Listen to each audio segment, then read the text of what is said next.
is a film project that speaks to a technology that exists in the codependence of Black and Brown communities, having conversations about the observations they've been making in the city that they live in. A Welcoming Place focuses on Austin, Texas, but is also a stand-in for many other places going through a similar scenario where there are histories, lineages, generations that have made observations. And so I've interviewed 6 artists that are either from or have lived in the area for a long amount of time, to the point where you get an understanding of what was happening in the 50s until now. The way that the film is structured is that there are questions and responses to those questions regarding what a welcoming place looks like. Some of the questions address the different interviewees' relationship to Austin and to East Austin specifically. The last question that I ask in the film connects the end and the beginning by asking the question, what does a welcoming place look like? And so when the viewer walks in and you see the beginning, you're seeing the answer to the last question. And so I wanted to do this because I wanted the first section of the film to function as a kind of synopsis of what's to come, almost like the chicken before the egg.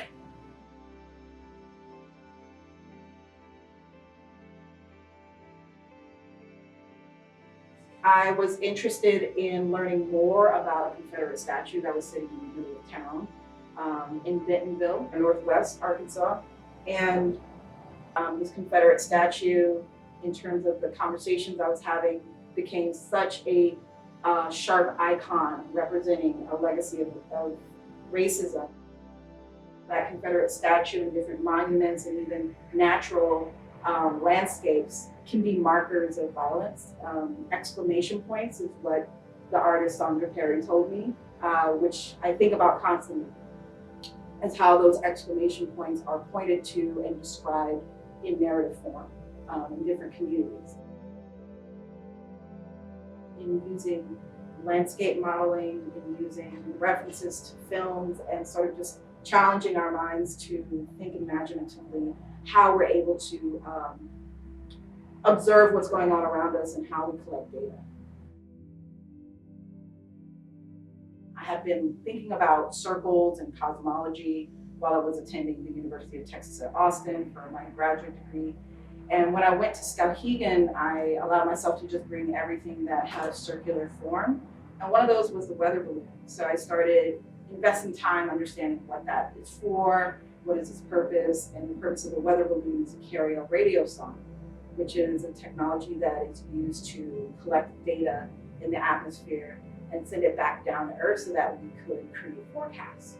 So then the idea of forecasting basically just started developing itself like a snowball effect as I was talking to more and more Black and Brown people, and there being this general consensus around understanding the metaphor of taking temperature and what that means in a community.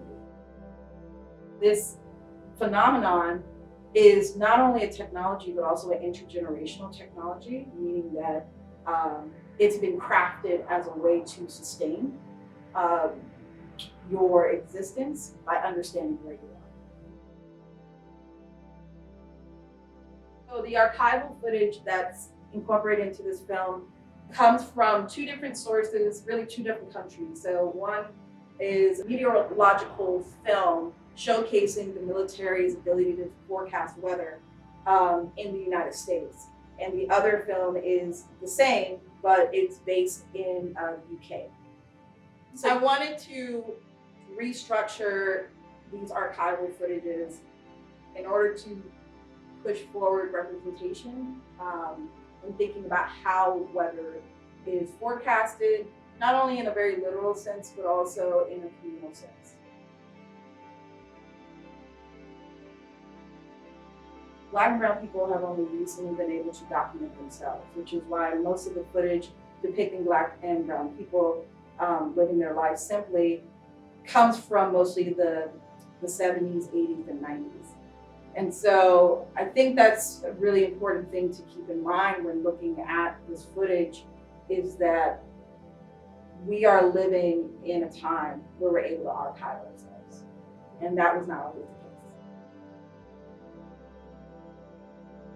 There's a great importance of valuing each other's daily existence, that survival is not enough, that sustainability is really the dream of where many communities are all trying to get to. Not just consider land, but also the people who exist in that